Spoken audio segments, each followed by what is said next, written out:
Hi, welcome back. We're in Chapter 3, Part 2 of the Year of Grieving Dangerously.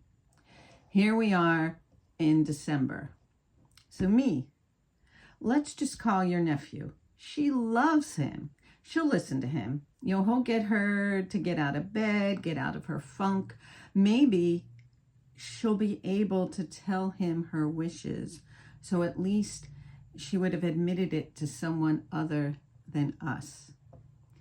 In this family, there are family issues just like in all families. We didn't want to be, accused of offing mom for our own benefit when it was really what she was clearly communicating by her actions.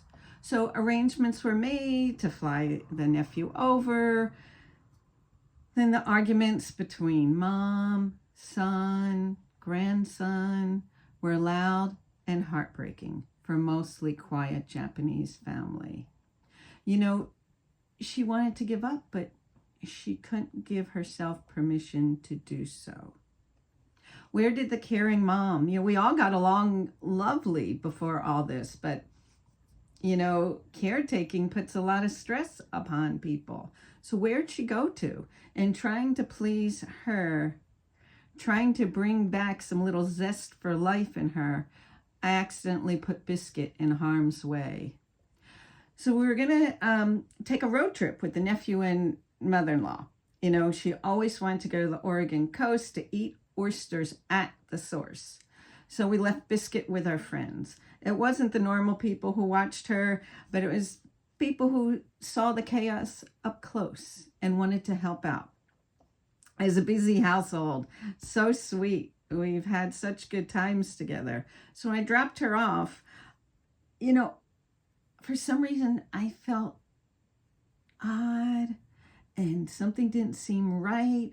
And that's not the case. We all have a good relationship. There were other dogs there. We knew the dog would have a good time, but something seemed off, even though I couldn't feel so much anymore under everything that was happening. It's just a few days after Christmas and Hanukkah, before the New Year, and my husband's 60th birthday. But we're going to stay overnight at the beach, and I thought that taking the dog would just be too much, between, making sure mom was taken care of and all that. But we all really thought the change of scenery and fulfilling this dream of having oysters and seafood at the source would help her out. As a dark and gloomy winter day, and this feeling inside, it was so deep inside, it wouldn't go away. So mom was riding shotgun in our van again. We had one of those camper vans. She was high up, and you really get the panoramic view of the forest and the whole Pacific Northwest landscape. And her grandson was so gentle at each stop, helping her get in and out of the van. We brought along a step stool, and he'd place it outside the passenger door, holding out his hand, saying, "Come on, Grandma, I got you." It was really a sweet sight. She's like 4'9", and she'd ease out of the van with the help of the boy who's over 6 foot. As the trip went on, it was like, "Hold still, Grandma. Put your arms around my neck. You ready?" Then he'd lean into the van and carry her out, cradling her. So we stopped for lunch, and I actually felt spooked. I've never felt like that since. But I didn't want to ruin anyone's time, so I stayed silent. The plan was we're going to stay for a couple of nights to change her spirits. We were almost at Manzanita when the cell phone rang. So Biscuit got out. She couldn't have gone far. People were out looking for her. And they said, we'll keep you posted.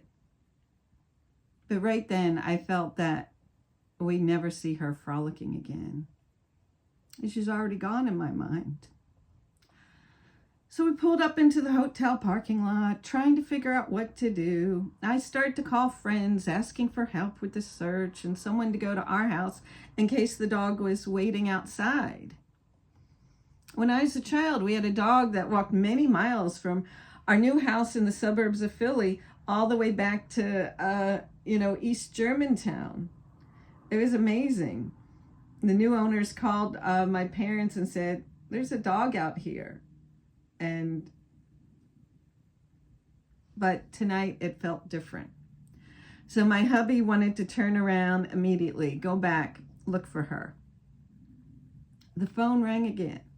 There's no reason to go back to Portland to search.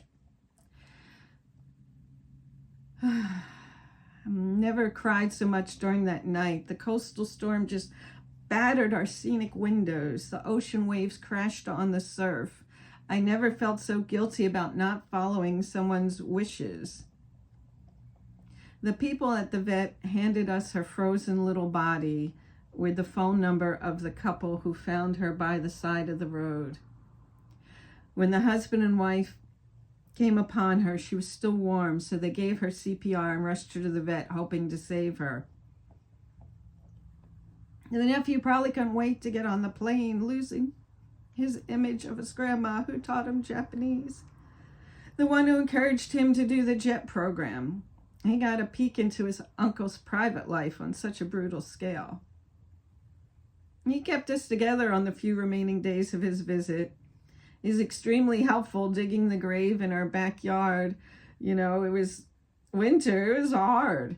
And cooking his grandma's favorite food. I'm sure he thanked God for the escape back to the study abroad program. So now we're in January.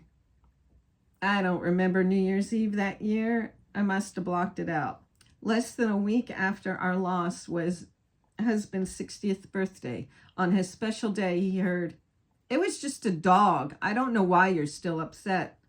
Followed by, "You're a terrible son. You don't do enough for me," among other choice phrases from his formerly loving mother to her formerly favorite child. This went on until I told him, just sleep somewhere else on your birthday to escape the situation. The house wasn't our home without our little fluff ball. We adopted right after our engagement. Due to her separation anxiety, she was the crying bridesmaid at our wedding.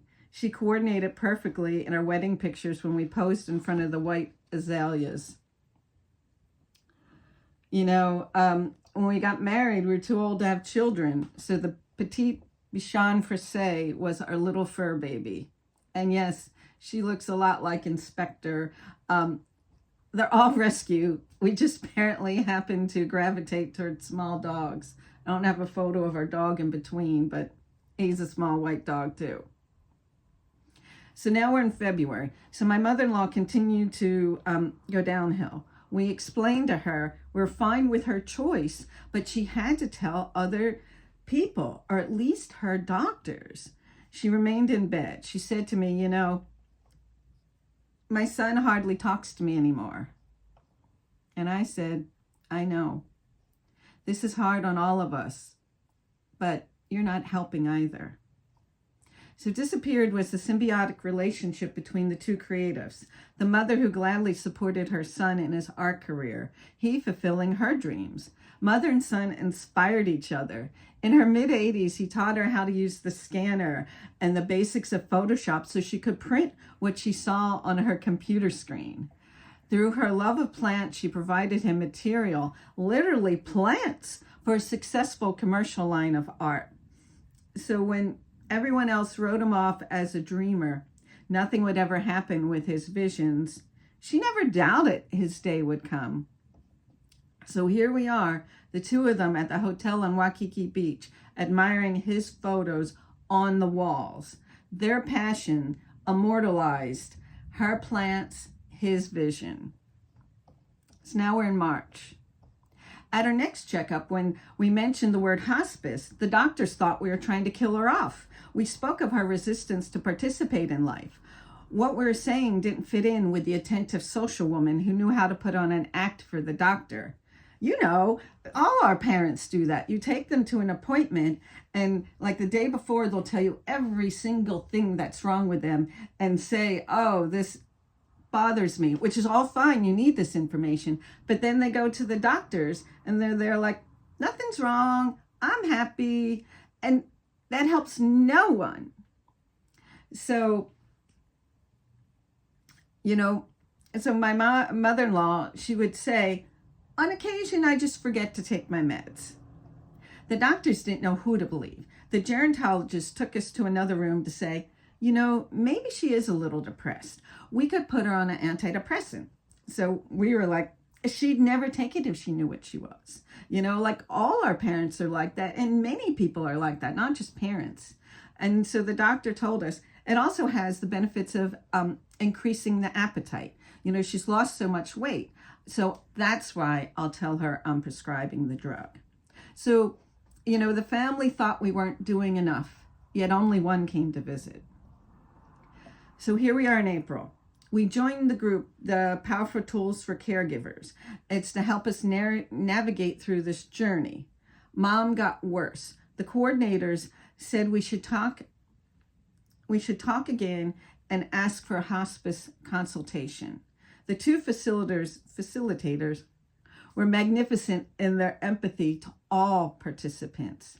The faces of caregivers at the center varied greatly. It was meaningful to go there each week and be vulnerable. We're now in May.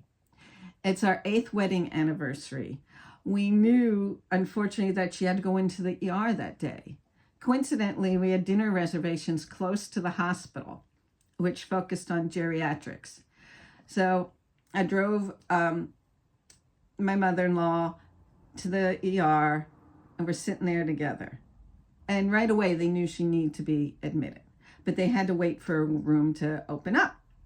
So a couple hours have gone by, and it's getting close to romantic time, but any kind of romance had been drilled out of us that day. But kindly, the staff said, she's safe here with us. We'll keep an eye on her. Go celebrate your anniversary. We went.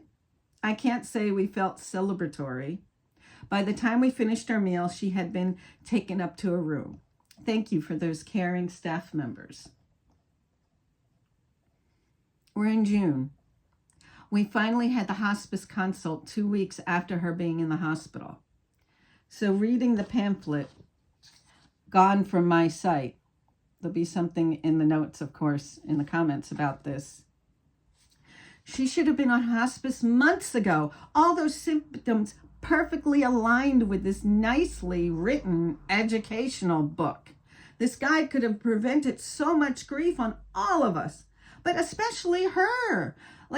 We all were struggling, but really the whole point is we wanted to make things easier for my mother-in-law. And here she was just suffering when we could have received help. So once the doctors told her there was nothing more they could do for her, she gladly exclaimed, I'm ready. She was moved to a care center, and set up for hospice. 3 days later, we surrounded her and she let go. Don't forget to like and subscribe and share with those who need it. Next up, what you need to remember. More things we learned from this journey. As always, thanks for watching.